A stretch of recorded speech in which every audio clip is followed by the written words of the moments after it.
கிறிஸ்துவுக்குள் அன்பான சகோதர சகோதரிகளே, உங்கள் யாவரையும் நம்முடைய ஆண்டவர் இயேசு கிறிஸ்து நாமத்திலே உங்களுக்கு கிருபையும் சமாதானமும் உண்டாவதாக என்று வாழ்த்தி வரவேற்கிறேன்.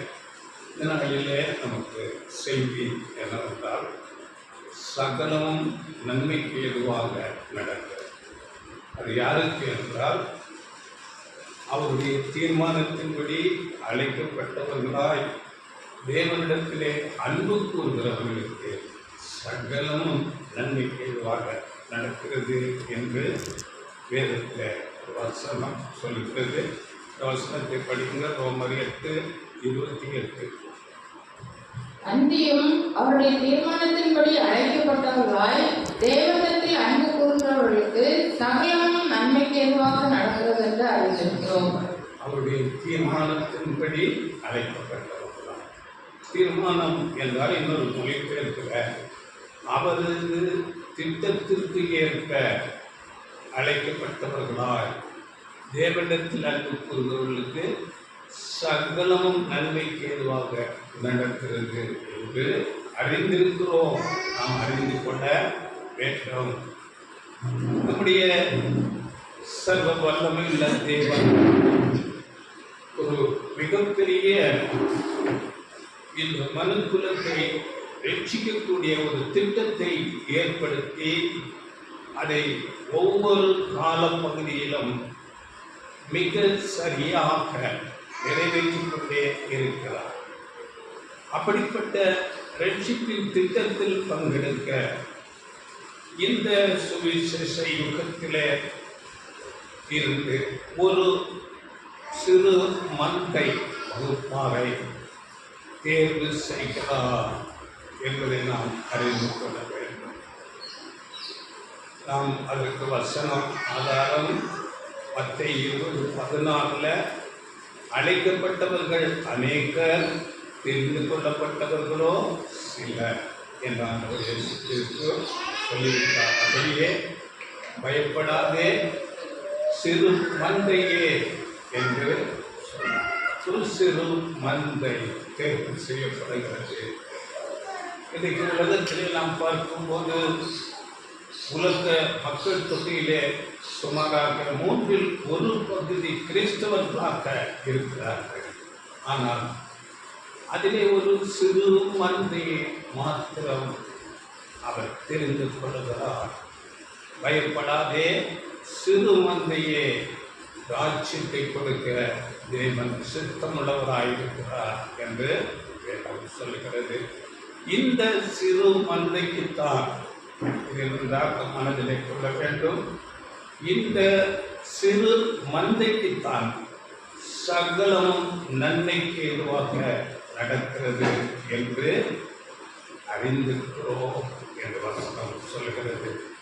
இதிலே சகலமும் என்று சொல்லும் போது இதிலே நமக்கு ஏற்படுகிற நல்ல அனுபவங்கள், நன்மையான காரியங்கள் மட்டுமல்ல, பாதிப்பை உண்டாக்குகிற அனுபவங்கள், நமக்கு எதிரான காரியங்கள், இழப்புகள் கூட அது நன்மைக்கு ஏதுவாக நடக்கிறது என்று நாம் அறிந்து கொள்ள வேண்டும்.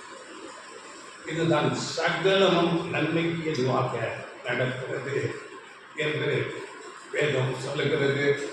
இதற்கு அநேக உதாரணங்கள் வேதத்தில் இருக்கிறது. நாம் குறிப்பாக மோசே என்ற தேவனுடைய மனுஷனை நாம் எடுத்துக்கொண்டால், மோசே தேவனுடைய ஒரு மேலான திட்டத்திற்கு அவர் பயன்படுத்தப்படுகிறார். அந்த திட்டத்துக்கு அவர் அழைக்கப்படும் போது முதலாவது 40 வருடங்கள் அங்கே எகிப்தில் பார்வோனுடைய அரண்மனையில் சகல விதமான சாஸ்திரங்கள், அந்த உலக பிரகாரமான ஞானத்துக்குரிய கல்வி பயிற்சிகள் எல்லாம் அவருக்கு கொடுக்கப்படுகிறது. இதை குறித்த அப்போஸ்தலர் 7:22 நாம் படிக்கலாம். இது அவருக்கு கொடுக்கப்பட்ட ஒரு சாதகமான நல்ல சூழல். 7:22 மோசே எகிப்தியருடைய சகல சாஸ்திரங்களிலும் கற்பிக்கப்பட்டு வாக்கிலும் செய்கையிலும் வல்லவனானான். பார்த்தீங்களா? முதல் 40 வருடங்கள் அவருக்கு அங்கே சாதகமான சூழல் இருந்தது. அரண்மனை வாழ்க்கை, ஒரு ராஜகுமாரன் போல எல்லா பயிற்சிகள் கொடுக்கப்படுகிறது, நல்ல கல்வி கொடுக்கப்படுகிறது, நல்ல ஒரு கணத்திலே அங்கே அவர் கொள்கிறார். அதன் பிறகு 40 வருடங்கள் அவர் வனாந்தரத்திலே ஆடுகளை மேய்க்கிறவராக இருக்கிறார். வனாந்தரம் நமக்கு நல்லாவே தெரியும். அங்கே அதிகமான வெப்பம் இருக்கும், மழை இருக்கும், காற்று, புயல், வனாந்தரம், காடு போன்ற இடம். அப்படிப்பட்ட இடங்களிலே அவர் ஆடுகளை மேய்க்கிறவராயிருக்கிறார். அது அவருக்கு ஒரு சாதகம் இல்லாத ஒரு சூழலாக இருக்கிறது. இந்த பயிற்சி அவருக்கு சாதகமற்ற எல்லா சூழல்ல அவருக்கு பயிற்சி கொடுக்கப்படுகிறது. எதற்கு என்றால் அவர் தேவனுடைய ஒரு தெய்வீக திட்டத்திற்காக அவர் பயன்படுத்த போகிறார். அவரை தேவன் பயன்படுத்துகிறார். அந்த திட்டம் நாம் அறிந்திருக்கிறோம். அந்த 40 வருடங்கள் வனாந்திர ஆடு மேய்க்கிற அந்த வேலையை முடித்த போது அங்கே தரிசனம் கொடுக்கப்படுகிறது. முச்சடியிலே அவர் தரிசனத்தை பார்த்து அவருக்கு அழைப்பு கொடுக்கப்படுகிறது. என் ஜனங்கள் எகிப்திலே அங்கே அடிமைப்பட்டு கொண்டு உபத்திரவப்பட்டு கொண்டிருக்கிறார்கள். அவர்களை நீ பார்வோன் கையிலிருந்து விடுவித்து நீ அவர்களை கானானுக்கு வழி நடத்த வேண்டும் என்று அங்கே அவருக்கு சொல்லப்படுகிறது. அப்படியே அவர் அந்த உன்னதமான திட்டத்தை செய்யும்படியாக அவர் எகிப்துக்கு போகிறார். அங்கே பார்வோனிடத்திலே பேசி அந்த ஜனங்களை விடுதலையாக்கி அவர் வழி நடத்துகிறார். அதனால இந்த ஒரு வழி நடத்துதலுக்கு லட்சமான கோடி ஜனங்களை அங்கே வழி நடத்துகிறார். சுமாராக 6 லட்சம் புருஷர் என்று சொல்லப்படுகிறது. அப்படி என்றால் சுமாராக 30 லட்சம் ஜனங்கள் என்று சொல்கிறார். அப்படிப்பட்ட ஜனங்களை வனாந்தர வழியாய் நடத்தும் போது எப்படிப்பட்ட சூழ்நிலைகள் அவருக்கு ஏற்படுமோ அதற்கேற்ற பயிற்சி அவர்களுக்கு கொடுக்கப்பட்டது. மோசே வனாந்தரத்திலே அதற்கேற்ற பயிற்சிகளை பெற்றுக்கொண்டார். அங்கே பார்வோரிடத்திலே பேசுவதற்கு அவர் அதற்கேற்ற கல்வி அறிவை ஞானத்தை பெற்றுக்கொண்டார். இப்படி அவர் பயிற்றுவிக்கப்பட்டார். அவர் தேவனுடைய அந்த பெரிதாக ரட்சிப்பின் திட்டத்திற்கு அங்கே பயன்படுத்தப்பட்டார்.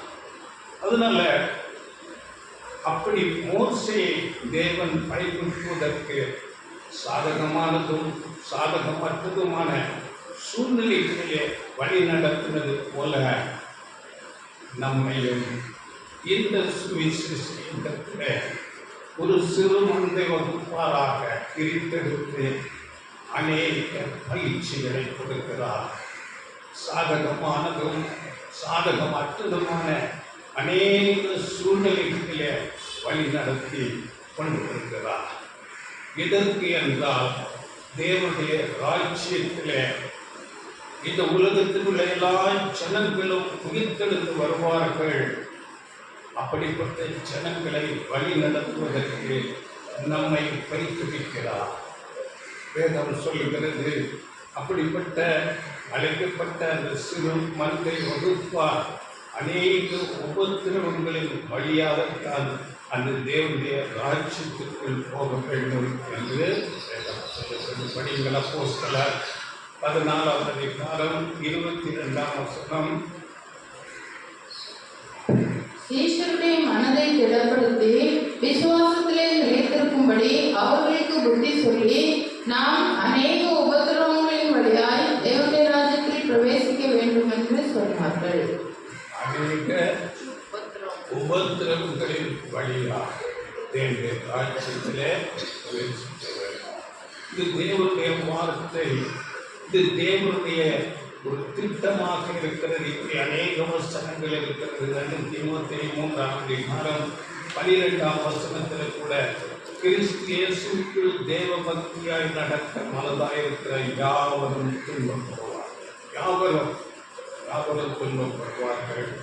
அப்படியே 1 தெசலோனிக்கேயர் 3ஆம் அதிகாரம் 3ஆம் வசனத்தில் கூட இப்படிப்பட்ட உபத்திரவங்களை சகிக்க நமக்கு நியமிக்கப்பட்டது என்று வேதவசனம் சொல்லுகிறது. பிலிப்பியர் 1:29 நீங்கள் படித்து பாருங்கள். நாம் ஆண்டவர் இயேசு கிறிஸ்துவை விசுவாசிப்பதற்கு மாத்திரமல்ல, அவர் நிமித்தமாய் பாடுபடுவதற்கு நமக்கு அருளப்பட்டிருக்கிறது என்று வேதம் சொல்லுகிறது. இப்படி அநேக வசனங்கள் திரும்ப திரும்ப நமக்கு பாடுகளின் வழியாக, உபத்திரவங்களின் வழியாக நாம் தேவனுடைய ராஜ்யத்துக்குள் பிரவேசிக்க வேண்டும் என்று வேதம் நமக்கு சொல்கிறது. இந்த சத்தியத்தை அறிந்து கொள்ளுகிற, படிக்கிற, பிரதிஷ்டை ஞானஸ்நானம் மூலமாக உடன்படிக்கையை செய்திட்ட தேவ பிள்ளைகள் இதை நன்றாக அறிந்து உணர்ந்து கொள்ள வேண்டும். நாம் உண்மையான பிரதிஷ்டை வாழ்க்கையிலே இருந்தால் அநேக சாதகமற்ற சூழ்நிலைகளிலே தேவன் நடத்துவார். அது நம்முடைய பயிற்சிக்காக இருக்கும். தேவன் அப்படியாக நிச்சயமாக பயிற்றுவிப்பார். இப்போ நமக்கு பாருங்கள், முதலாவது தேவன் மேலான சத்தியங்களை கொடுக்கிறார். தேவனுடைய ரட்சிப்பின் திட்டங்களை பற்றி நமக்கு கற்றுக் கொடுக்கிறார். இதுவரை என்ன நடந்தது தேவனுடைய ரட்சிப்பின் திட்டத்தில், இனிமேல் என்ன நடக்கப் போகிறது, இவைகளெல்லாம் நமக்கு போதித்துக் கொண்டே இருக்கிறார். வரப்போகிற தேவனுடைய ராஜ்யம், அதற்கு முன்பதாக இந்த உலகம் பெரிய ஒரு அழிவுக்கு போகப் போகிறது.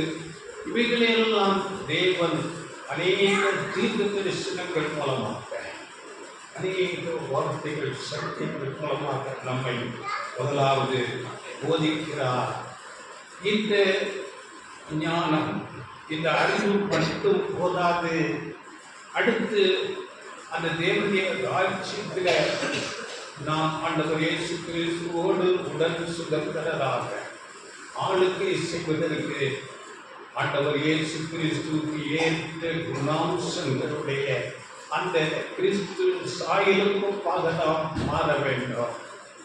அந்த சாயலுக்குப்பாக வருவதற்கு அநேக கடினமான பாதகமான சூழல்களை அவர் நமக்கு கொடுத்து நம்மை பயிற்றுவிக்கிறார். தேவனுடைய ராஜ்யம், தேவனுடைய அரசாங்கம் என்பது வரப்போகிறதாயிருக்கிறது. நாம் ஆண்டவர் இயேசு கிறிஸ்து கற்றுக் கொடுத்த சபத்திலே சொல்லும் போது கூட நம்முடைய ராஜ்யம் வருவதாக என்று இயேசு சொல்லிக் கொடுத்ததிலிருந்து எல்லா பரிசுத்தவான்கள் ஜெபித்துக் கொண்டே இருக்கிறார்கள். அப்படிப்பட்ட தேவனுடைய அரசாங்கம் மிகவும் பிரமாண்டமாக அங்கே ஏற்படுத்த போகிறது. அந்த ராஜ்யத்தில் ஆதாமிலிருந்து மரித்த எல்லா கோடி கோடி ஜனங்கள் இந்த பூமியிலே உயிர்த்தி எழுப்பி வருவார்கள். நாம் 1 கொரிந்தியர் 15ஆம் அதிகாரத்திலே தங்கள் தங்கள் வரிசைகளின்படி எழுந்து வருவார்கள் என்று சொல்லப்பட்டிருக்கிறது. முந்தினோர் பிந்தினோராகவும் பிந்தினோர் முந்தினோராகவும் எழுந்து வருவார்கள் என்று வேதம் சொல்லுகிறது. 1 கொரிந்தியர் 15:21-22 இருக்கீங்களா? மனுஷனால் மரணம் உண்டானபடியால் மனுஷனால் மரித்தோரின் உயிர்த்தெழுதலும் உண்டாயிற்று. ஆதாமுக்குள் எல்லாரும் மரிக்கிறது போல கிறிஸ்துவுக்குள் எல்லாரும் உயிர்ப்பிக்கப்படுவார்கள். பார்த்தீங்களா? மிகவும் தெளிவாக வசனம் சொல்லுகிறது. ஆதாமில் எல்லாருக்கும் மரணம்.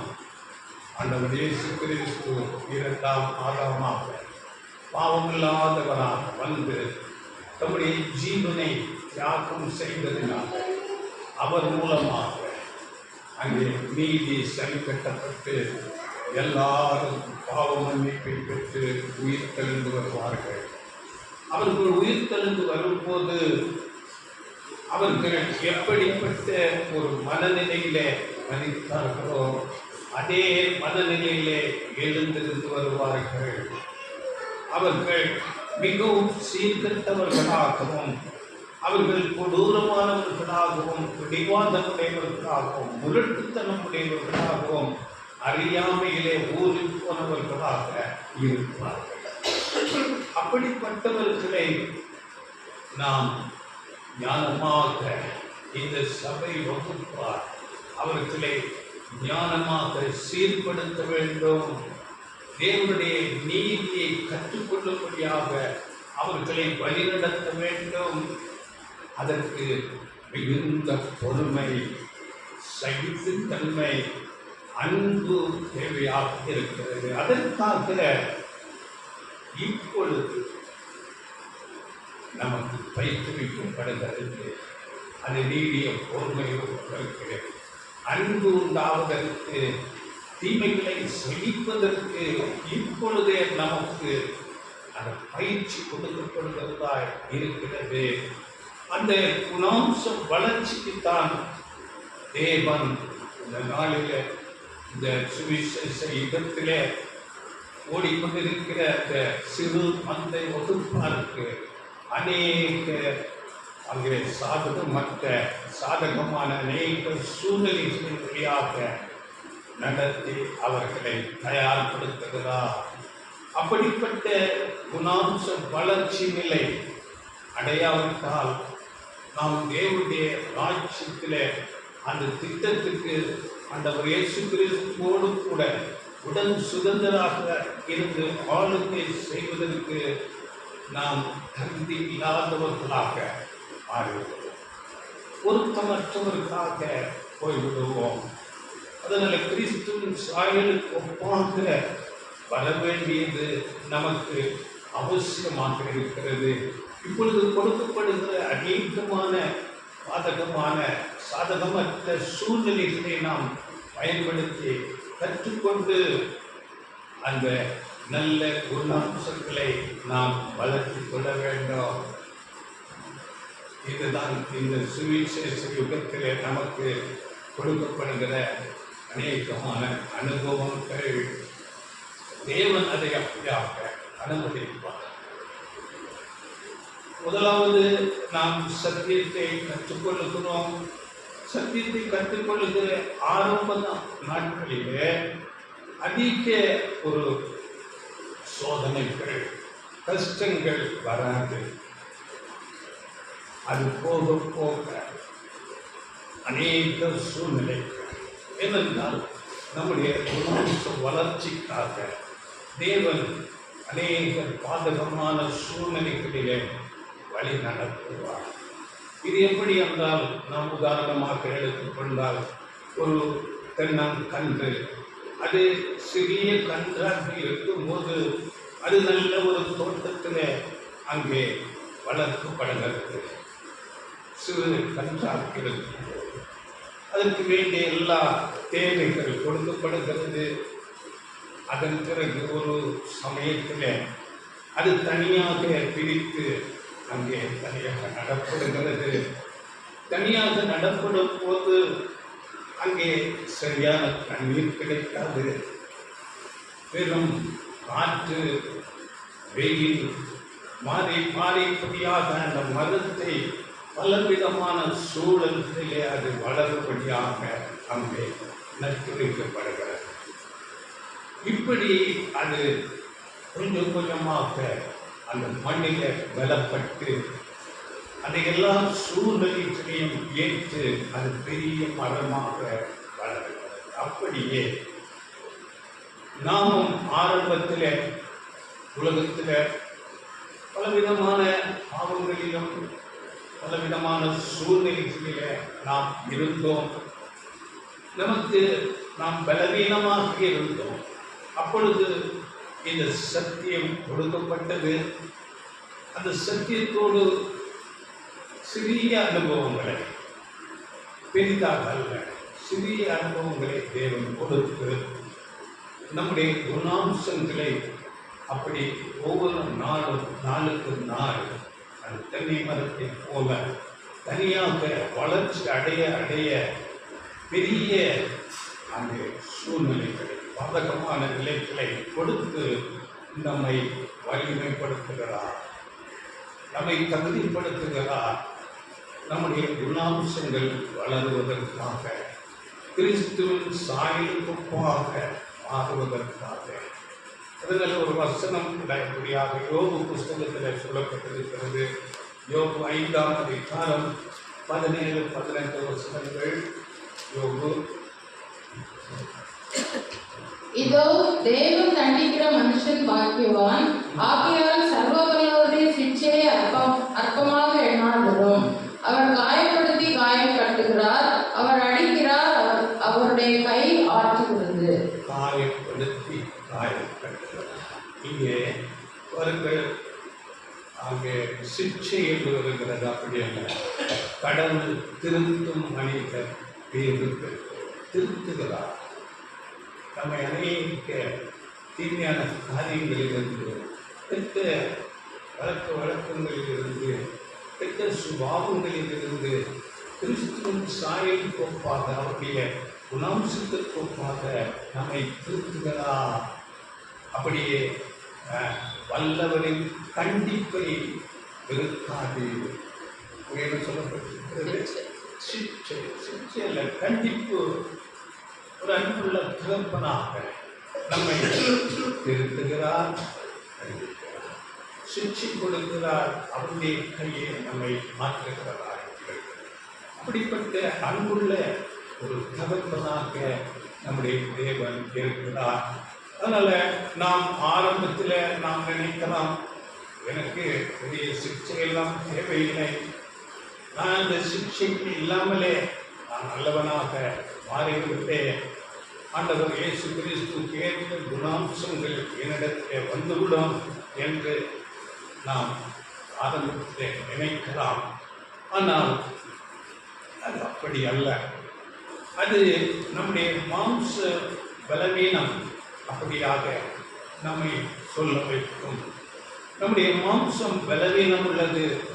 கஷ்டங்களை, அப்படிப்பட்ட சாதகமற்ற அனுபவங்களை நாம் நம்முடைய மாம்சம் அனுபவிப்பதற்கு விரும்பாது. ஆனால் அப்படிப்பட்ட சாதகமற்ற சூழ்நிலைகள் தான் நம்மை கிறிஸ்துவின் சாயலுக்காக மாற்றுகிறதாக இருக்கும். அதனால இவைகளை தேவன் அறிந்து நமக்கு சரியான நேரத்தில் அந்த சாதகமற்ற சூழ்நிலைகளை நமக்கு தந்து நம்மை பயிற்றுவிக்கிறார். இவைகளை தேவன் நம்முடைய நன்மைக்காகவே செய்கிறார். அதிலே நம்முடைய குணாம்சங்கள் மாறும்படியாக உதவி செய்கிறார். இதை நாம் நன்றாக உணர்ந்து கொள்ள வேண்டும். தேவனுக்கு அப்படிப்பட்ட உறுதியான ஒரு நம்பிக்கை நமக்கு இருக்க வேண்டும்.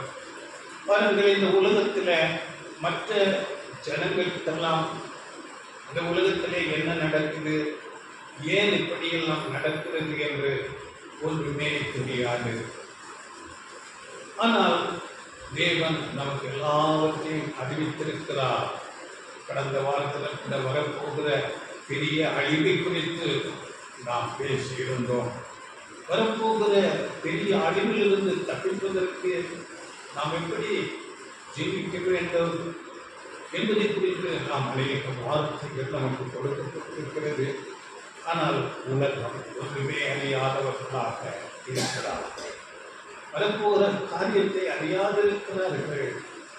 அவர்கள் குருடராக, என்ன நடக்கிறது என்றே தெரியாது, அப்படிப்பட்ட சூழ்நிலையில் இருக்கிறார்கள். ஆனால் தேவன் நமக்கு எல்லாவற்றையும் அறிவிக்கிறார். தேவன் நம்மை ஒவ்வொரு நாளும் பயிற்றுவிக்கிறார்.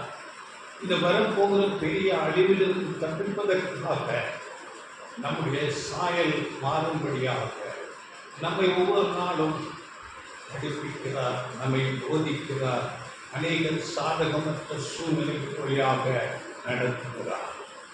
சர்வலோகத்தின் தேவன், அவர் சர்வ ஞானம் உள்ளவர். அவர் நமக்கு எதை அனுமதிக்கிறாரோ அது நம்முடைய நன்மைக்காக, அது என்னுடைய நன்மைக்காக என்று நாம் உறுதியாக தேவன் வெளியே நம்பலாம். ஏனென்றால் தேவன் நல்லவராகவே இருக்கிறார், தேவன் உண்மையுள்ளவராகவே இருக்கிறார். கடுமையான அனுபவங்கள், உபத்திரவங்கள் தேவை. அந்த உபத்திரவங்கள் மூலமாகத்தான் நம்முடைய குணாம்சம் வளர்ச்சி அடைந்து நாம் தேவனுடைய ராஜ்யத்துக்கு தகுதி அடைய. இப்படிப்பட்ட அனுபவங்கள் அதில் நம்மை நடத்துகிறவராக இருக்கிறார். இப்போ நாம் நம்மை எப்படியெல்லாம் தேவன் எப்படிப்பட்ட அனுபவங்களில் நம்மை நடத்துவார் என்ற சில காரியங்களை நாம் பார்க்கலாம். முதலாவது காரியம் இழப்புகள். இழப்புகள் ஏற்படும்.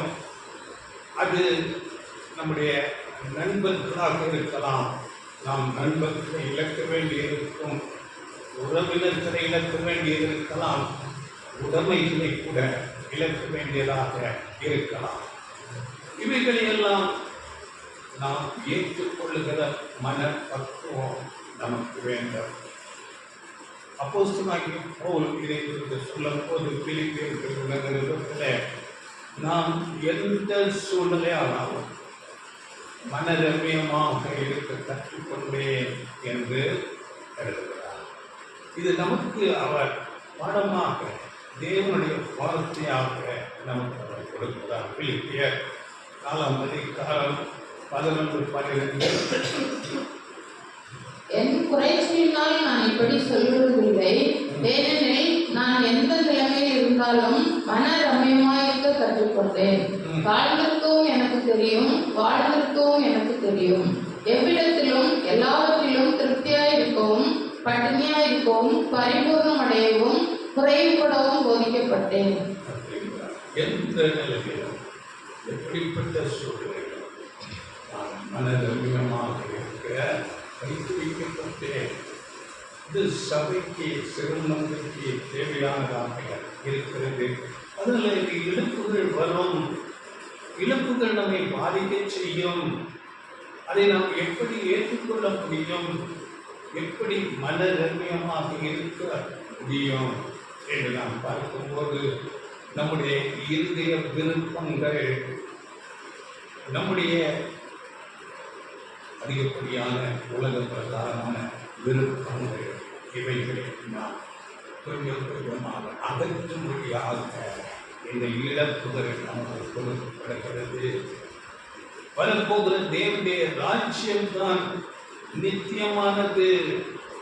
இந்த உலகத்தில் உள்ள எல்லாமே நிலையற்றது என்பதை உணர்ந்து கொள்ள வேண்டும்.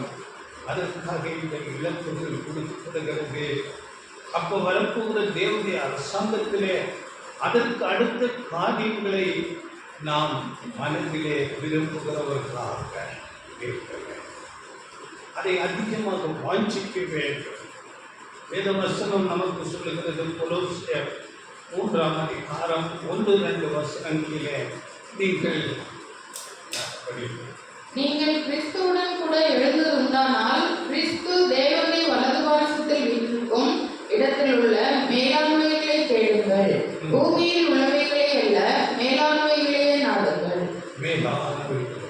நீங்கள் கிறிஸ்துவுடனே எழுந்ததுண்டானால் என்றால் ஞானஸ்நானம் உடன்படிக்கை செய்து நானே மரித்து விட்டேன், நானே கிறிஸ்துவுக்காக ஜெபிக்கிறேன் என்று கிறிஸ்துவோடு நின்றால் மேலானவைகள், பூமியில் உள்ளவைகளை அல்ல, மேலானவைகளே நாடுங்கள். அப்படிப்பட்ட விருப்பம் நமக்கு வரும்படியாக இந்த இழப்புகள் அனுமதிக்கப்படுகிறது. அதனால் அந்த நித்தியமான காரியங்களிலே நம்முடைய விருப்பத்தை நாம் செலுத்த இந்த இழப்புகள் நமக்கு கொடுக்கப்பட நாம் அப்படி விரும்பும் போது இந்த இழப்புகள் பெரிதாக தெரியாது. வரப்போகிற நன்மை நமக்கு மிகப்பெரியதாக தெரியும். அதனால் இந்த இழப்புகள் அது சாதாரணமானதாக போய்விடும். அப்போஸ்தலன் பவுல் ரோமர் நிருபத்தில் 8ஆம் அதிகாரத்தில் இப்படியாக எழுதுகிறார். படிங்க 36, 37. கிறிஸ்துவின் அன்பை விட்டு நம்மை பிரிப்பவன் யார்? உபத்திரவமோ, வியாகுலமோ, துன்பமோ, பசியோ, நிர்வாணமோ, நாச மோசமோ, பட்டயமோ, இவை எல்லாவற்றிலேயும் நாம் நம்மில் அன்பு கூறுகிறவராலே முற்றும் ஜெயம் கொள்கிறவர்களாய் இருக்கிறோமே. உபத்திரவமோ, பட்டயமோ, எதுவுமே நம்மை அந்த கிறிஸ்துவின் அன்பை விட்டு பிரிக்காது.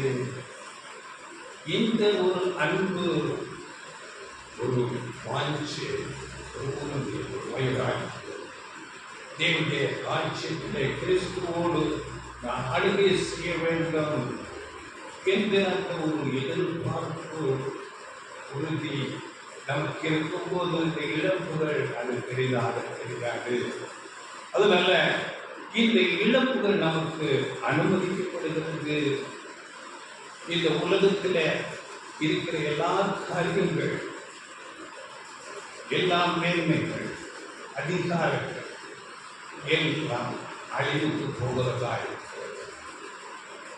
உலகத்தின் கிரியைகள் அவைகள் எல்லாவற்றையும் தேவன் அக்கிரியை சுட்டு கடவுளுக்கு அகன்று போகும் என்று பேசுவதில் நம்ம படிக்கிறோம். அதனால வரப்போகிற நன்மை, இந்த தேவனுடைய அரசாங்கத்திலே பங்கு கொள்வதற்கு அதற்கேற்ற குணாம்சங்கள் நாம் வளர்த்து கொண்டால் அதுவே பெரிய நன்மை. அது நிலையானது, அது இன்றும் மாறாதது, அது எப்பொழுதும் நம்மோடு கூட இருக்கும். அதற்காக இந்த இழப்புகளை தேவன் அனுமதிக்கிறார். இரண்டாவது காரியம், ஏமாற்றங்கள். சில நேரங்களிலே நமக்கு ஒரு காரியம் கட்டாயம் தேவை என்று நினைக்கும் போது அது கிடைக்காது. அது ஏமாற்றமாக இருக்கும். அது வியாபார காரியங்களாக இருக்கலாம், இல்லாவிட்டால் குடும்பத்தில் பிள்ளைகள் மத்தியில் பிள்ளைகள் நன்றாக படித்து நல்ல உயர்நிலைக்கு வர வேண்டும் என்ற அந்த ஒரு ஆசையாக இருக்கலாம். நம்முடைய வேலை ஸ்தலங்களிலே இருக்கலாம், குடும்பத்துக்குள்ளே இருக்கலாம், இது எப்படி வேண்டுமானாலும் இருக்கலாம். அநேக ஏமாற்றங்கள் நமக்கு கொடுக்கப்படும். இது நம்முடைய மனதை பாதிக்கும். அப்போ நாம் நினைக்க வேண்டும், தேவன் நமக்கு ஏதோ நன்மைக்காகத்தான் இதை அனுமதிக்கிறார். இதை நாம் உணர்ந்து கொள்ள வேண்டும். தேவன் நம்முடைய நன்மைக்காக இந்த ஏமாற்றங்களை அனுமதிக்கிறார். தேவன் தேவையில்லாமல் நம்மை காயப்படுத்த மாட்டார். தேவன் மிகுந்த அன்புள்ளவர். தேவன் சகலத்தையும் நமது நன்மைக்காகவே செய்கிறார். இந்த ஏமாற்றங்கள் நமக்கு வராவிட்டால் பாருங்கள், நாம் அதிலே ஆசையாக தொடர்வோம். தொடர்ச்சியாக அந்த காரியங்களிலே இருந்து உலக பிரகாரமான காரியங்களிலே மூழ்கி போவோம். நம்முடைய இந்த பிரதிஷ்டை அர்ப்பணிக்கப்பட்ட வாழ்க்கையை நாம் மறந்தவர்களாக கொஞ்சம் கொஞ்சமாக நாம் அதை இழந்து விடுவோம். அர்ப்பணிப்பை இழந்து விடுவோம். பிரதிஷ்டை வாழ்க்கையை மறந்து விடுவோம். நாமும் மற்ற உலகத்தால் போல உலக பிரகாரமாகவே போய்விடுவோம். அதற்கான தேவன் இந்த ஏமாற்றங்களை அனுமதிக்கிறார். பாருங்கள், நம்முடைய உலக காரியங்கள் மேலுள்ள அந்த ஒரு ஈடுபாட்டை பற்றி தேவன் கொஞ்சம் கொஞ்சமாக எடுக்கும்படியாக இந்த ஏமாற்றங்களை நமக்கு கொடுக்கிறார். அப்போதான் தேவனுடைய அரசாங்கம் அதற்கு ஏற்றவைகளிலே நாம் அதிக பற்று விருப்பம் உடையவர்களாக நாம் மாறுவோம். அதற்காக தேவன் அனுமதிக்கிறார். நம்முடைய தேவன் அன்புள்ள ஒரு தகப்பன். நாம் அதை உணர்ந்து கொண்டு அப்பா உம்முடைய சித்தத்தின்படி ஆக கடவுளது என்ற ஒரு மனநிலைக்கு நாம் வர வேண்டும். நம்முடைய குருநாதர் நமக்கு முன் ஓடினவர், நமக்கு மாதிரியாக இருக்கிற ஆண்டவர் இயேசு கிறிஸ்து அப்படியே பிதாவின் சித்தத்துக்கு தம்மை ஒப்பு கொடுத்து உம்முடைய சித்தத்தின்படி ஆக கடவுளுக்கு என்று தன்னை காட்டுகிறார். அப்படியே நாமும் செய்ய வேண்டும். மூன்றாவதாக தாமதங்கள். பாருங்கள், நாம் ஏதாவது செய்ய நினைக்கும் போது தடைகள் ஏற்பட்டு நீண்ட காலம் அதை செய்ய முடியாமல் நாம் காத்திருக்க வேண்டிய சூழ்நிலை வரலாம். நாம் காத்திருக்க கற்றுக்கொள்ள வேண்டும். தேவனுடைய காரியங்களிலே நேரம் என்பது மிக மிக முக்கியமாக இருக்கிறது. உடனே நாம் எதிர்பார்ப்பது போல எல்லாம் நடந்து விடாது. ஆனால் நாம் தேவனுடைய காரியங்களிலே அதிக முயற்சி எடுத்துக்கொண்டே இருக்க வேண்டும். இதற்கு நல்ல உதாரணங்கள் இருக்கிறது. விசுவாசிகளின் தகப்பன் ஆபிரகாம். ஆபிரகாமுக்கு வாக்கு பண்ணப்பட்டது, கானான் தேசம், உன் சந்ததிக்கு நான் அந்த தேசத்தை கொடுப்பேன். நீ உன் தகப்பன் வீட்டையும் உன்னுடைய தேசத்தை விட்டு நான் காண்பிக்கும் தேசத்துக்கு நீ போ. நான் உன்னை பெரிய சாதி ஆக்கி உனக்கு அந்த தேசத்தை கொடுப்பேன் என்று 75 வயதிலே அவர் அழைப்பை பெற்றார். ஆனால் பாருங்கள், ஆபிரகாம் அந்த தேசத்தை சுதந்திரிக்கவில்லை. ஆபிரகாம் ஒரு மரித்தே போய்விட்டார். ஆபிரகாமுக்கு பிள்ளை ஈசாக்கு, யாக்கோபு உடைய சந்ததி எகிப்துக்கு அடிமைகளாகிறார்கள். 400 வருடம், எத்தனை தலைமுறைகள் தாண்டுகிறது. ஆனால் தேவன் கொடுத்த வாக்குத்தத்தம் அப்படியே இருக்கிறது. அந்த வருடங்கள் எல்லாம் கடந்து வரும்போது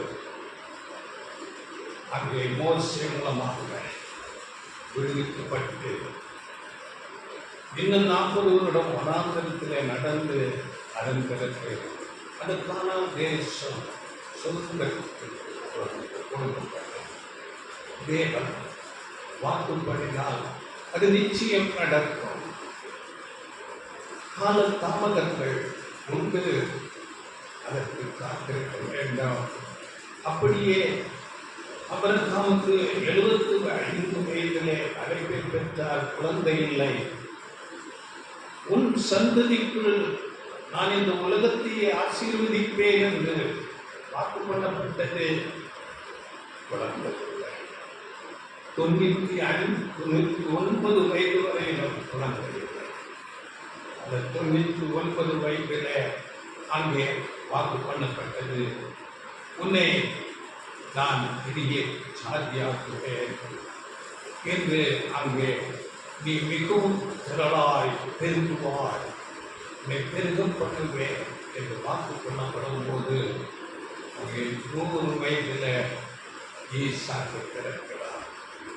அவர் குழந்தை பாக்கியம் இல்லாமல் 25 வருடம் காத்திருக்கிறார். அதனால தாமதங்கள், காத்திருப்புகள் தேவனுடைய காரியங்களிலே மிகவும் அவசியமாக இருக்கிறது. அப்படியே யோசேப்பு காரியத்தில் நாம் பார்க்கும் போது, யோசேப்பு 17 வயதில் சகோதரர்களோடு ஆடுகளை மேய்க்கிறவராயிருந்தார். ஆனால் அவர் எகிப்துக்கு அங்கே பிரதமராக ஆகும்போது 30 வயது. அதற்கு இடைப்பட்ட நாட்களில் எவ்வளவு அங்கே கடினமான சூழ்நிலைகள், அடிமையாக வைக்கப்படுகிறார், பொய்யான குற்றச்சாட்டுகள், சிறைச்சாலையில் வைக்கப்படுகிறார். காத்திருப்புகள் அவசியமாக இருக்கிறது. அதனால தேவனுடைய மெய்யான ஆசீர்வாதங்களை பெறுவதற்கு நமக்கு இப்படிப்பட்ட தாமதங்கள் காத்திருப்புகள் அவசியமாக இருக்கிறது. தேவனுடைய மகா பெரிய ரட்சிப்பின் திட்டம் வருகின்ற உலகத்தை ஆதாமிலிருந்து வந்த எல்லா ஜனங்களின் பாவத்திலிருந்து மீட்டு ரட்சிப்பதற்கு மகா பெரிய ரட்சிப்பின் திட்டம் 6000 வருடங்களாக நடந்து கொண்டிருக்கிறது. ஒவ்வொரு காலப்பகுதியிலும் அவர் அந்த ரட்சிப்பின் திட்டத்திற்கு என்ற ஒவ்வொரு காரியங்களையும் நிறைவேற்றி கொண்டே இருக்கிறார். தேவன் இந்த காரியங்கள் ஒவ்வொரு இந்த காலப்பகுதிகளை பயன்படுத்துகிறார். தாமதங்கள் காத்திருப்புகள் அவசியமாக இருக்கிறது. நாமும் அப்படியே அதிக பொறுமையோடு காத்திருக்க வேண்டும். இந்த உலக ஜனங்கள் தேவனுடைய ராஜ்யத்திலே பழைய சுபாவத்தோடு அநேக கெடான சிந்தைகளோடு உயிர்த்தெழுந்து வருவார்கள். அவர்களை வழி நடத்த, நல்வழி கொடுக்க, நீதியிலே நடப்பிக்க, கர்த்தருடைய நீதி இது செம்மையான வழி என்று அவர்களுக்கு கற்று போதித்து அவர்களை நடப்பிக்க நமக்கு நீதி, பொறுமை, காத்திருப்புகள் அவசியமாக இருக்கிறது. அநேக காரியங்களை சகிக்க வேண்டியதாக இருக்கிறது.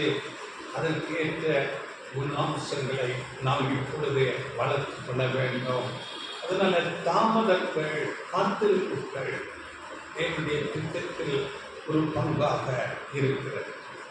அடுத்ததாக நாம் பார்க்கும்போது நம்முடைய தவறுகள். நாம் பூர்ண மனசு இல்லையே, நாம் சில நேரங்களிலே சில தவறுகளை செய்து விடுவோம். அந்த நேரத்தில் நாம் நம்மை நாமே நிதானித்து அறியும் போது நாம் எவ்வளவு பலவீனமானவர்கள் என்று நம்மை அறிந்து கொள்வோம். அந்த தவறுகளை உணர்ந்து கொள்ளும் போது அதை சரி செய்ய நாம் பிரயாசப்படுவோம், முயற்சி எடுப்போம், நாம் நம்மை தாழ்த்துவோம். அப்பொழுது இது என்னால் முடியாது, இது நான் பலவீனமாக இருக்கிறேன் என்று தேவனிடம் உதவிகள் கேட்டு நாம் செபிப்போம். அது நம்மை தேவனிடம் நெருங்கி செயல்படியாக வைக்கிறது. அப்போது தேவன் அநேக சத்தியங்கள், வார்த்தைகளை கொடுப்பார். அதற்கு நாம் பிரயாசப்பட்டு கீழ்ப்படிவோம். பாவத்துக்கு விலக்க நாம் முழு இருதயத்தோடு தேவனுக்கு முழுமையாக நம்மை தாழ்த்தி அங்கே ஒத்துழைப்பு கொடுக்க வேண்டும். அப்பொழுது தேவன் அந்த பலவீனங்களிலிருந்து நம்மை விலக்கி நம்மை பாவங்களிலிருந்து பாதுகாப்பார், விலக்குவார், தப்பு வைப்பார். அப்படி நம்ம இருக்கிற சிறிய தவறுகள் கூட நம்மை அந்த மேலான நன்மைக்கு நேராக தேவன் மாற்றுகிறார். ஏனென்றால் நம்மை உணர்த்தி, நம்மை தாழ்த்தி, தேவனுடைய சமூகத்திலே ஜெபிக்க, அவருடைய வார்த்தைகளை கேட்க, கீழ்ப்படிய நம்மை வைத்து வைக்கிறது. நாம் பலவீனமானவர்கள் என்பதை உணர்வுபடி செய்கிறது. இப்படி தவறுகள் கூட நம்மை அந்த தேவனுடைய சமூகத்தில் அவரை கண்டி சேரும்படியாக வைக்கிறது. அடுத்ததாக பார்க்கும்போது கஷ்டங்கள், பற்றாக்குறைகள், குறைவுகள், இவைகள் கூட தேவனால் அனுமதிக்கப்படுகிறது. இவைகள் நம்மை தேவனிடம் நெருங்கி சேர உதவி செய்கிறதா இருக்கிறது. அதற்காக தேவன் அனுமதிக்கிறார். நாம் ஒவ்வொருத்தருடைய குணாதிசயம், நாம் எப்படிப்பட்டவர்கள் என்பதை தேவன் அறிந்திருக்கிறார். எந்த குணத்திலே நாம் குறைவுபட்டிருக்கிறோம், அதற்கு ஏற்ற அனுபவங்களை, அதற்கு ஏற்ற சூழ்நிலைகளை, கஷ்டங்களை தேவன் நமக்கு அனுமதித்து, அதனால அப்படிப்பட்ட அந்த கெட்ட குணங்களை நாம் விட்டு தேவன் பக்கம் திரும்புவதற்கு நல்ல குணாம்சங்களை பெற்றுக்கொள்வதற்கு தேவன் அனுமதிக்கிறார். அதனால எந்த ஒரு சூழ்நிலை வந்தாலும், கஷ்டங்கள், குறைவுகள், பற்றாக்குறை வந்தாலும் அது தேவன் எனக்கு அனுமதித்திருக்கிறார் என்று நாம் அதை மனதர்மியமாக எடுத்துக்கொண்டு நம்மில் இருக்கிற குறைகளை நாம் அமைவிட்டு நீக்க வேண்டும். நம்முடைய குணாம்சம் வளர்ச்சிக்காக அதை பயன்படுத்திக் கொள்ள வேண்டும். இல்லை எனக்கு இது கட்டாயம் வேண்டும் என்று நாம் அடம் பிடிக்கக்கூடாது. ஏனென்றால் வம்சிக்கு இஸ்ரேலர் மனாந்தரத்திலே நடக்கும்போது அப்படியாக குறைவுகள் படும்போது அங்கே முறுமுறுப்பு பண்ணினார்கள், தேவனிடத்திலே அங்கே அடம் பண்ணினார்கள். அது தேவனுக்கு ஏற்புடையதாக இருக்கவில்லை. நாம் அப்படி இருக்கக்கூடாது. நாம் படித்தது போல பவுல் பிலிப்பியருக்கு சொன்னது போல எந்த சூழ்நிலையிலும் மனதர்மியமாக இருக்க கற்றுக்கொள்ள வேண்டும். குறைவுகளை, கஷ்டங்களை, பற்றாக்குறைகளை நாம் அவைகளை சகித்துக் கொள்ள வேண்டும், பொறுத்துக் கொள்ள வேண்டும், மனதர்மியமாக எடுத்துக்கொள்ள வேண்டும். நம்முடைய இந்த அர்ப்பணிப்பின் வாழ்க்கையில, பிரதிஷ்டையின் வாழ்க்கை என்பது நாம் நம்மை முழுமையாக தேவனிடத்திலே எல்லாவற்றையும் நம்மை ஒப்புக் கொடுத்து அவர் கொடுக்கும் அநேக அனுபவங்களை ஏற்றுக்கொண்டு அதன் மூலம் நம்முடைய குணாம்சங்களை நாம் வளர்த்திக் கொள்வதற்காக இந்த காலப்பகுதியை தேவன் அனுமதித்திருக்கிறார்.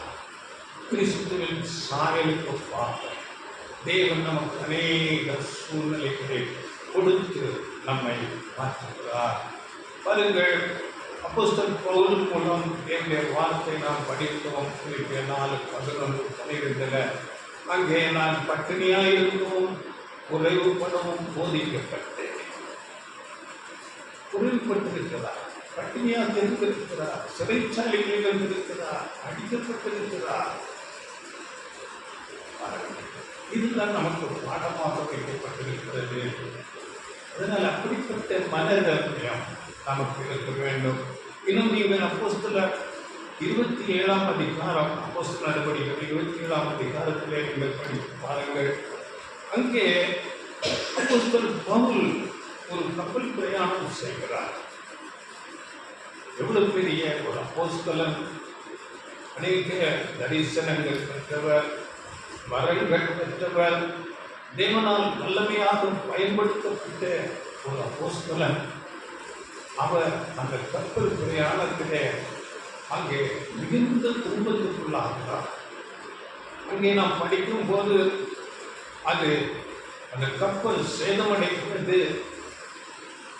அந்த நாட்களில் உள்ள கப்பல் இன்றைக்கு போல அல்ல, அது பாய்மர கப்பலாக இருக்கும். அது காற்று அடிக்கிற திசைக்கு போகும். அங்கே நாம் படிக்கும் போது பாருங்கள், அநேக நாள் சூரியன் நட்சத்திரங்களை நாங்கள் பார்க்காதபடி பெரும் காற்றும் மழையும் அடித்துக் கொண்டிருந்தது என்று சொல்லப்பட்டிருக்கிறது. அதில் 33ஆம் வசனத்தில் 14 நாட்கள் அவர்கள் புசிக்காமல் இருந்திருக்கிறார்கள். படிக்கிற வசனம், பொழுது விடிகையில் எல்லாரும் போஷணம் பண்ணும்படி பவுல் அவர்களுக்கு தைரியம் சொல்லி, நீங்கள் இன்று 14 நாளாய் ஒன்றும் சாப்பிடாமல் பட்டினியாய் இருக்கிறீர்கள், ஆகையால் போஷணம் பண்ணும்படி உங்களை வேண்டிக் கொள்கிறேன். 14 நாட்கள் ஒரு பெரிய தேவனுடைய மனுஷன், தேவனால் பயன்படுத்தப்பட்டவர். அவருக்காக தேவன் அனுமதிக்கிறார். அதனால் நமக்கும் இப்படி அல்ல, இது குறைவாக. ஏனென்றால் அப்போஸ்தலர்கள் அங்கே பில்லர்களாக இருந்தவர்கள், அவர்களுக்கு அநேக கஷ்டங்கள் இருக்கு. நாம் அப்படி அல்ல, அதில் குறைவானதை நாம் அனுபவிக்க வேண்டும். இப்படியாக அநேக கஷ்டங்கள், பற்றாக்குறைகள் நமக்கு கொடுக்கப்படும். அப்படிப்பட்ட சூழ்நிலைகளில் தேவன் நம்மை நடத்துவார். இது நம்முடைய குணாம்ச வளர்ச்சிக்காக தேவன் அனுமதிக்கிறார் என்பதை நன்றாக உணர்ந்து கொள்ள வேண்டும். அடுத்ததாக பிரிவினைகள், எதிர்ப்புகள் வரும். எதிர்ப்புகள். சத்தியத்துக்காக நாம் உறுதி வைராக்கியம் காட்டும் போது பாருங்கள், அநேக எதிர்ப்புகள் வரும், பிரிவினைகள் உண்டாகும். இது நம்முடைய ஆண்டவர் இயேசு கிறிஸ்துவுக்கு அப்படியாக நடந்திருக்கிறது. அவரை அன்றைக்கிருந்த எல்லா பெரிய வேத பாரகர்கள், ஆசாரியர்கள், எல்லாம் மேற்குடி ஜனங்கள் அவரை எதிர்த்தார்கள். காரணம், அவர் சத்தியத்துக்கு சாட்சியாக இருந்தார். அப்படியே அப்போஸ்தலர்கள் ஆதிகால சபை வகுப்பாரை எதிர்த்தார்கள். சத்தியத்துக்கு சாட்சி பகர்ந்ததினாலே, சத்தியத்தின் வடிவத்தினாலே அவர்களை எதிர்த்தார்கள். இந்த நாளில் பாருங்கள், நாம் இந்த சுவிசேஷிக்க ஒரு கடைசி நாட்களிலே நாம் இருக்கிறோம். இந்த நாட்களிலே நீங்கள் நன்றாய் அறிந்து கொள்ள முடியும். உங்களுக்கு இருக்கிற அநேகமான ஜனங்கள், சபை கிறிஸ்தவர்கள், அவர்களிடத்திலே தேவன் பற்றிய விஷயத்திலே அநேக குழப்பம் இருக்கிறது. தேவன் வேதம் சொல்லுகிறது, தேவன் ஒருவர். இஸ்ரவேலை கேள், உன் தேவனாகிய கர்த்தர் ஒருவரை கர்த்தர். இதை நீங்கள் சொல்ல போனால் உங்களை பகைப்பார்கள், விரோதிப்பார்கள், எதிர்ப்புகள் உண்டாகும். வேதம் தெளிவாக சொல்லுகிறது, ஒன்றான மெய் தேவனாகிய உண்மையும், ஒன்றான மெய் தேவன், மூன்றான மெய் தேவன் அல்ல. நீ அனுப்பவராகிய இயேசு கிறிஸ்துவையும் அறிவதே நித்திய ஜீவன். ஆண்டவர் இயேசு கிறிஸ்து தேவனுடைய குமாரன், தேவனுக்கும் மனுஷனுக்கும் மத்தியஸ்தர். 1 தீமோத்தேயு 2:5 நீங்கள் படித்து பாருங்கள். தேவன் ஒருவரே, தேவனுக்கும் மனுஷனுக்கும் மத்தியஸ்தர் ஒருவர், அவர்தான் இயேசு கிறிஸ்து. தேவன் ஒருவர், தேவனுக்கும் மனுஷனுக்கும் மத்தியஸ்தரானவர் இயேசு கிறிஸ்து. அப்படியே 1 கொரிந்தியர் 11:3 படித்து பாருங்கள். புருஷனுக்கு கிறிஸ்து தலையாயிருக்கிறார், அப்படியே ஸ்திரீக்கு புருஷன் தலை. கிறிஸ்துவுக்கு தலையாக பிதாவாகிய தேவன் இருக்கிறார். இதை நாம் புரிந்து கொள்ள வேண்டும். 1 கொரிந்தியர் 3:23 நீங்கள் கிறிஸ்துவனுடைய, நீங்கள் கிறிஸ்துவனுடையவர்கள், கிறிஸ்து தேவனுடையவர். நாம் எல்லாரும் கிறிஸ்துவனுடையவர்கள். கிறிஸ்து ஆண்டவர் இயேசு கிறிஸ்து தேவனுடையவராக இருக்கிறார். தேவன் ஒருவர், தேவனுக்கு மனுஷனுக்கு மத்தியஸ்தர் ஒருவர், ஆண்டவர் இயேசு கிறிஸ்து. அப்படியே பரிசுத்த ஆவியை குறித்து சொல்லும் போது உன்னதத்தில் இருந்து வருகிற பலன் தெளிவாக லூக்கா 24:49 அங்கே உன்னதத்தில் இருந்து வருகிற பலனால் நிரப்பப்படும் வரை நீங்கள் எருசலேமில் காத்திருங்கள் என்று சீஷர்களுக்கு சொல்லப்பட்டது.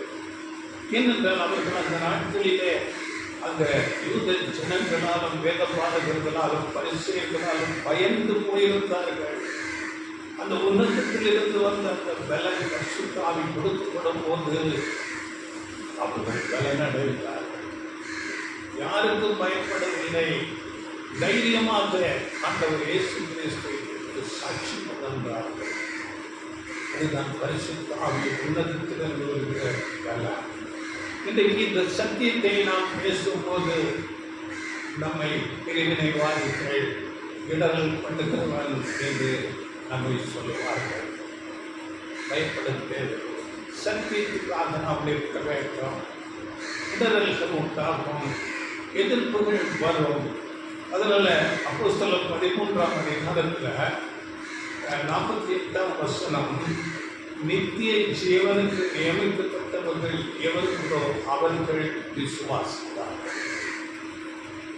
அவர்கள் விசுவாசிப்பார்கள். அதிலே 41 கர்த்தருடைய வசனம் அத்தேசமெங்கும் பிரசித்தமாயிற்று. 41 13 41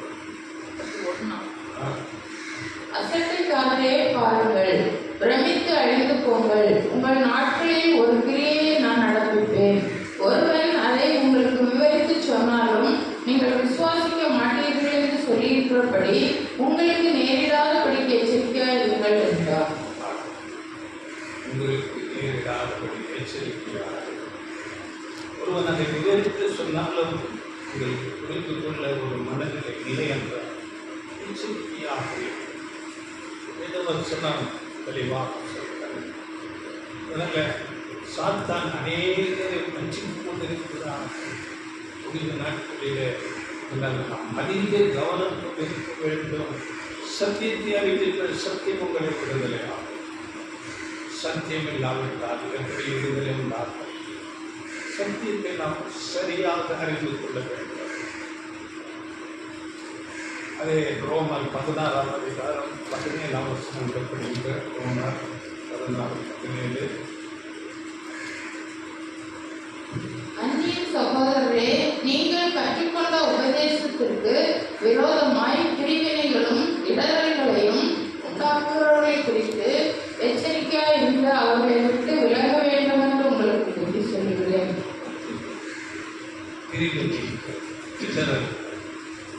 தவறான போதனைகளுக்கு நாம் அதிக கவனம் எச்சரிக்கையாக இருக்கிறோம். அவர்களை விட்டு விலக வேண்டும். உறுதியான வேத எச்சரிப்பாக இருக்கிறது. அவர்கள் நம்மை இடலம் பண்ணுவார்கள். அதனால இப்படிப்பட்ட இந்த பிரிவினைக்கு எதிர்ப்புகள் வந்தாலும் நாம் சத்தியத்திற்கும் நம்முடைய ஆண்டவர் இயேசு கிறிஸ்துவுக்கும் பிதாவாகிய தேவனுக்கும் உண்மையாக இருக்க வேண்டும். ஆண்டவர் இயேசு கிறிஸ்து சொன்னார், நான் சத்தியத்தை குறித்து சாட்சி கொடுக்க வந்தேன். சத்தியமானவன் சத்தம் கேட்கிறான். சத்தியத்துக்காக உறுதியாக நிற்கிறார். அப்படியே நாமும் நிற்க வேண்டாம். அப்போஸ்தலர்கள் அப்படியே நின்றார்கள். உண்மையான சிறுமந்தை வகுப்பார் அப்படியே இருப்பார்கள். அவர்கள் சங்கீதம் 118:8-9 சங்கீதம்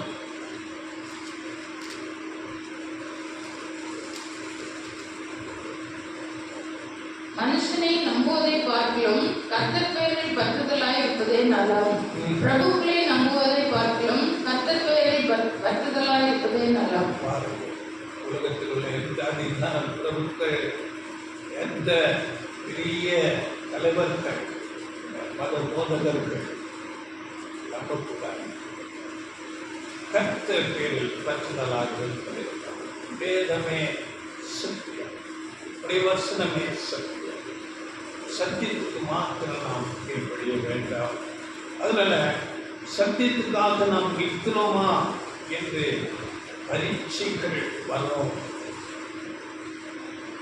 நாம் எப்படி ஸ்கூலில் காலேஜில் படிக்கும் போது அங்கே நமக்கு அந்த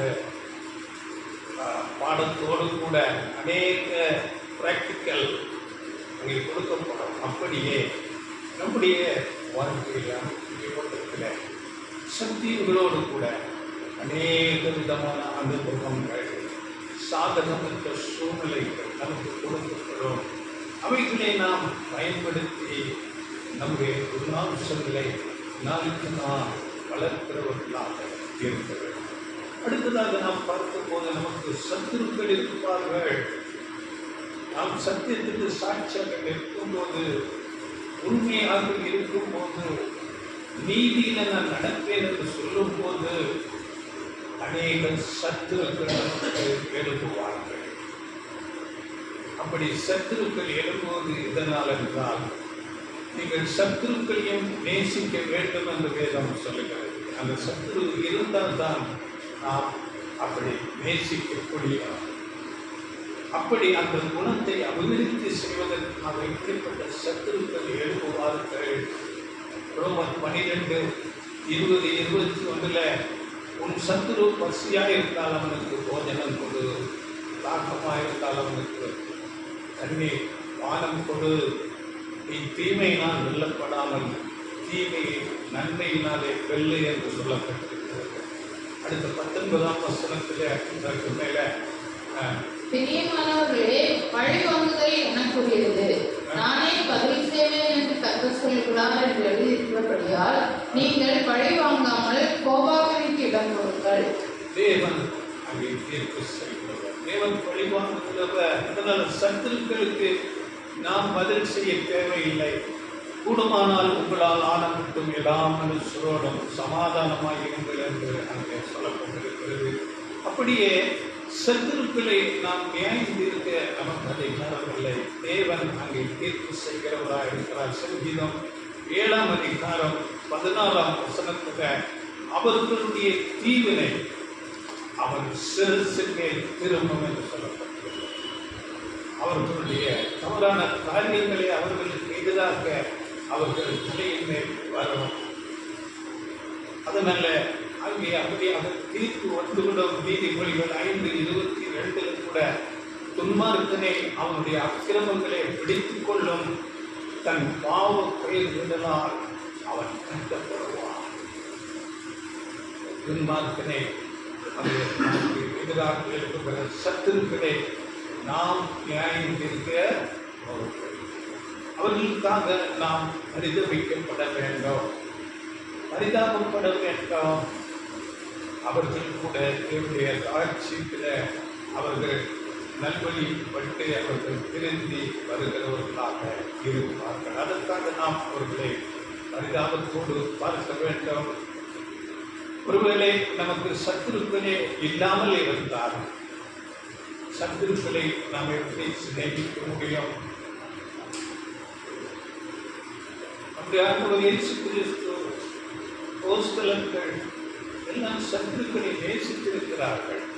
முதலாம் இரத்த சாட்சி ஸ்தேவான் பாருங்கள், அவரை கல்லால் அடிக்கிறார்கள், அவரை கொலை செய்ய முடியாது. கல்லெறியும் போது கூட அப்போஸ்தலர் 7:60 அங்கே அவர் உலகால் படியிட்டு, தேவனே இந்த பாவத்தை இவர்கள் மேல் சுமத்தாதிரும் என்று அங்கே எண்ணப்பட்டது. அப்படிப்பட்ட ஒரு தியாக அன்பை அப்போஸ்தலர்கள் அவர்கள் அவரை பின்பற்றி வந்த ஆண்டவர் இயேசு கிறிஸ்துவை பின்பற்றின உண்மையான சபையார் அவர்களுக்கு அந்த தியாக அன்பை வளர்த்திருக்கிறார்கள். அதனால இவையெல்லாம் நமக்கு தேவன் அனுமதிக்கிறார், சத்துருக்களை அனுமதிக்கிறார். அடுத்ததாக நோய்கள் மற்றும் வலி வேதனைகள், இது நமக்கு கூட வரும், உலகத்தில் எல்லாருக்கும் வரும். ஏனென்றால் இந்த உலகம் ஆதாமின் பாவத்தினால் சபிக்கப்பட்டிருக்கிறது, சாபத்தினாலே நிறைந்திருக்கிறது. அதனால் எல்லாருக்கும் பாவம் வியாதிகள் வருகிறதாக இருக்கிறது. அப்போஸ்தலன் பவுலை எடுத்துக்கொண்டார், அவருக்கு கண்களிலே ஏதோ பிரச்சனை இருந்திருக்கிறது. அவர் ஜெபிக்கிறார். நமக்கு தெரியும்,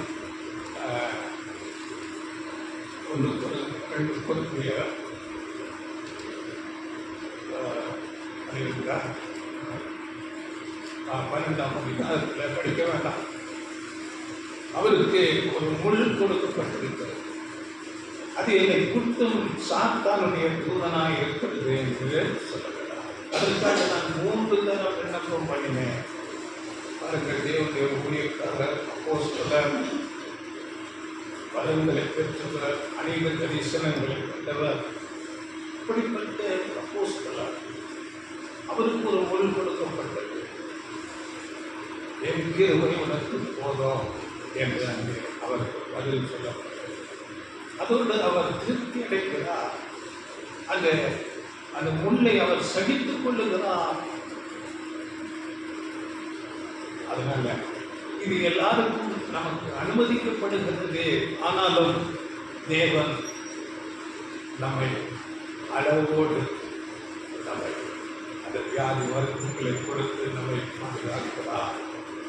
தேவன் நம்மை எல்லாம் கஷ்டப்படு அப்படி என்று தேவன் செய்கிறதில்லை. பிராணிக்கு மீட்சி இல்லை.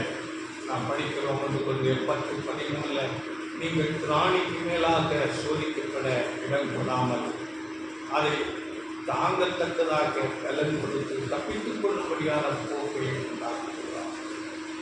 தேவன் அப்படிப்பட்டவராயிருக்கிறார். இந்த அன்புள்ள தேவன் இதனால் இப்படிப்பட்ட பலவிதமான சாதகமற்ற பாதகமான சூழ்நிலைகளின் வழியாக நம்மை நடத்தி கிறிஸ்துவின் சாயலுக்கு ஒப்பாக அவருடைய குணாம்சத்துக்கு ஒப்பாக நம்மை வளரும்படியாக கொண்டு வருகிறார், நம்மை பயிற்றுவிக்கிறார். தேவனுடைய அனுமதியிலே சகலமும் நடந்து இருக்கிறது. சங்கீதம் பாருங்கள் 117:71 நான் உபத்திரவப்பட்டது எனக்கு நல்லது, அதனால் உமது பிரமாணங்களை கற்றுக்கொள்ளுகிறேன். நான் உபத்திரவப்படுவதற்கு முன்பதாக வலித்தவரை நடந்தேன் என்று சொல்லுவேன். உபத்திரவப்பட்டது நல்லது.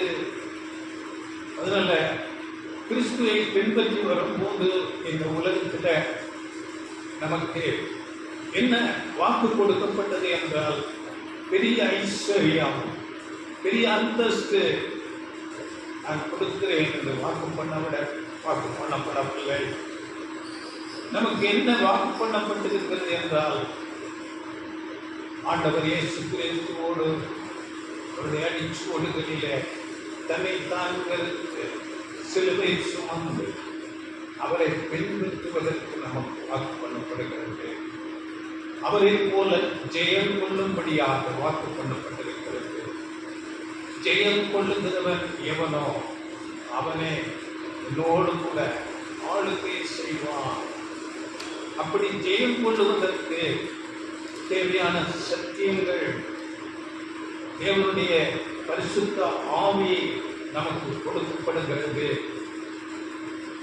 இந்த சக்திகளையும் தேவனுடைய பலனையும் பரிசுத்த ஆவியை பெற்று தேவன் கொடுக்கிற அநேக பாதகமான சூழ்நிலைகள் இவைகளையெல்லாம் பயன்படுத்தி நம்முடைய குணாம்சத்திலே வளர்ச்சி அடைய வேண்டும்.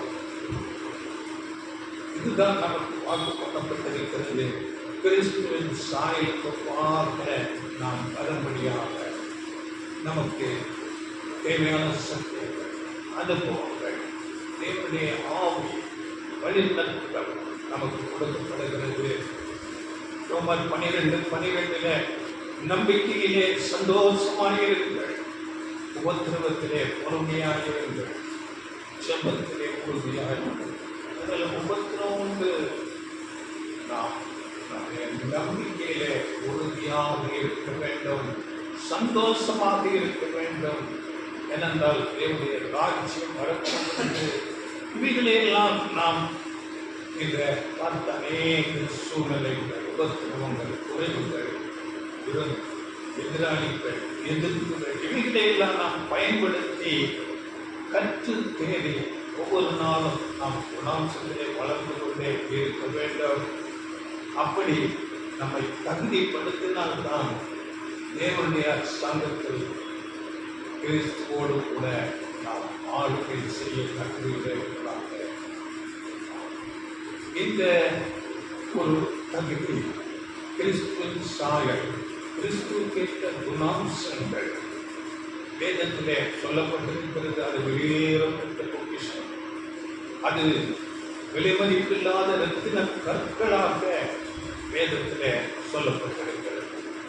அதனால நமக்கு எப்படிப்பட்ட சூழ்நிலைகள், கஷ்டங்கள், எதிர்ப்புகள் யாரால் வந்தாலும் நாம் அது யார் என்று எதிர்பார்க்க வேண்டாம். யாரால் வந்தது என்று ஒருவரை நாம் கற்றுள்ளதாக நோட் பண்ண தேவையில்லை. அது தேவனுடைய திட்டமாக இருக்கிறது. தேவன் நமக்கு அனுமதிக்கிறார். தேவன் தம்முடைய திட்டத்தில் அவைகளை நமக்கு கொடுத்து நம்மை குணாம்ச வளர்ச்சி கொண்டு வருகிறார் என்ற ஒரு சிந்தை வந்தால் நாம் எல்லாவற்றையும் மகிழ்ச்சியாக ஏற்றுக்கொள்வோம். தேவனுடைய திட்டம் இருக்கிறது.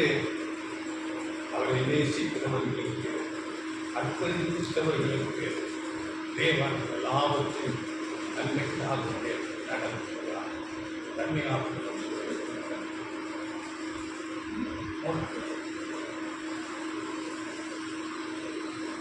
எல்லாம் நம்முடைய மேலான ஆசீர்வாதத்துக்காக அனுமதிக்கப்படுகிறது. ஆண்டவர் இயேசு பற்றி நாம் படிக்கும் போது எபிரேயர் 12ஆம் அதிகாரம் 2-3 வசனங்களில் நாம் படிக்கிறோம். ஆண்டவர் இயேசு கிறிஸ்து அவரை பற்றி அவர் தமக்கு முன் வைத்திருந்த சந்தோஷத்தின் பொருட்டு எல்லாவற்றையும் அவர் அனுபவித்தார் என்று நாம் படிக்கிறோம். அதனால நாம் நம்மை யோசனை பண்ணி பார்க்க வேண்டும். தேவன் எல்லாவற்றையும் நம்முடைய நன்மைக்காகவே செய்கிறார். அதை நமக்கு தெரியப்படுத்தியும் இருக்கிறார். கஷ்டங்கள், உபத்திரவங்கள், சாதகமற்ற சூழ்நிலைகள் வரும் என்று நமக்கு தெரியப்படுத்தி இருக்கிறார். அதனால நாம் எது நடந்தாலும் மகிழ்ச்சியோடு தேவனை உறுதியாக பற்றி கொள்ளலாம். சங்கீதங்களின் புஸ்தகத்தில் நீங்கள் படித்துக் கொள்ளுங்கள். தெரியுமாயிடுச்சு. 37ஆம் சங்கீதத்தில் 7 நீங்கள் படித்துக் கொள்ளுங்கள். கர்த்தரையே நோக்கி அமர்ந்தது என்று சொல்லப்பட்டது. கர்த்தரையே நோக்கி அமர்ந்தது. கர்த்தர் எல்லாவற்றையும் நடத்துவார். எந்த சூழ்நிலை வந்தாலும் இங்கே அதே உலக ஜனங்கள், சக்தி தெரியாத ஜனங்கள் ஒன்றுமே அறியாமல் இருப்பார்கள். ஏன் எதற்கு என்று அவர்களுக்கு தெரியாது. ஆனால் நமக்கு நாளுக்கு நாள் அநேக சத்தியங்கள் கொடுக்கப்படுகிறது. குணாம்ச வளர்ச்சியிலே நாம் நாளுக்கு நாள் வளர்ந்து கொண்டிருப்போம். விசுவாசத்திலே நாளுக்கு நாள் நாம் வளர்ச்சி கொண்டிருப்போம். நாட்கள் போக போக போக நம்முடைய குணாம்சம் வளர்ச்சி அடையும். அதனால நாம் மகிழ்ச்சியும் உற்சாகமும் அடையலாம். அதனால எப்படிப்பட்ட சூழ்நிலைகள் வந்தாலும் நாம் அவைகளை சந்தோஷமாக ஏற்றுக்கொள்ள வேண்டும். தேவன் அதை அனுமதிக்கிறார் என்று அதிலே நாம் மகிழ்ச்சி அடைய வேண்டும். அதனால் நாம் என்ன செய்யலாம் என்றால், அப்படிப்பட்ட நல்ல தேவன் நாம் இன்னும் அதிகமாக அன்பு கூற வேண்டும். தேவன் எல்லாவற்றையும் நம்முடைய நன்மைக்காகவே செய்கிறார். சத்தியத்தை நாம் அறியாமல் தூரமாக இருக்கும்போது பலவிதமான அறியாமையில் கூட பழக்க வழக்கங்களிலே நாம் இருந்திருக்கிறோம். அது எப்படி என்றால், ஒரு சிக்கலான நூற்கண்டு எப்படி இருக்குமோ அப்படியே நாம் இருந்தது. அந்த சிக்கல்களை எல்லாம் நீக்கி நம்மை சரியாக அதை சுற்றுகலாம். சத்தியங்களை கொடுத்து, அநேக அனுபவங்களை கொடுத்து, அந்த சிக்கல் இல்லாத சரியான நூற்கண்டு தான் அந்த நல்ல ஒரு துணியாக அது நீதி எடுக்க முடியும். அப்படியாக தேவன் நம்மை எடுத்து பயன்படுத்தி தேவனுடைய மேன்மையான உன்னதமான அந்த ரட்சிப்பின் திட்டத்துக்கு நம்மையும் ஒரு பாத்திரமாக பயன்படுத்துகிறார். அதனால் தேவன் தருகிற எல்லா காரியங்களையும் நாம் மிகுந்த மகிழ்ச்சியோடு ஏற்றுக்கொண்டு, இது தேவனால் அனுமதிக்கப்படுகிறது, தேவன் எனக்கு கொடுத்திருக்கிறார், இதில் நான் அனுபவத்தை பெற்றுக்கொண்டு குணாம்சங்களை வளர்த்திக் கொள்ள வேண்டும். அதனால் இப்படிப்பட்ட நல்ல தேவனுக்கு நாம் எப்பொழுதும் நன்றி உடையவர்களாக நம்முடைய ஆண்டவர் இயேசு கிறிஸ்து மூலமாக துதியையும் ஸ்தோத்திரங்களையும் ஏறெடுத்துக் கொண்டு எல்லாவற்றுக்காக நன்றி உள்ளவர்களாக நாம் இருக்க வேண்டும். வார்த்தைகள் மூலமாக தேவன் உங்களை ஆசீர்வதிப்பார்கள். வார்த்தைகளை மீண்டும் கேளுங்கள், வார்த்தைகளை தியானியுங்கள், உங்களுடைய குணாம்சங்களை வளர்த்துக் கொள்ளுங்கள். அதுவே உன்னதமான ஒரு பெரிய பொக்கிஷம். அது அழிவில்லாதது. அந்த பொக்கிஷம் வேதத்தில் சொல்லப்பட்டிருக்கிறது. விலை மதிப்பற்ற ரத்தின கற்கள் அது எப்போதும் நமக்கு நம்மோடு கூட இருக்கும். அது நம்மை மேன்மைப்படுத்தும். நம்மை தேவனுடைய திட்டத்தில் அது நம்மை பயன்படுத்தும். ஆண்டவர்களை ஆசீர்வதிக்கிறார். ஸ்தோத்திரம்.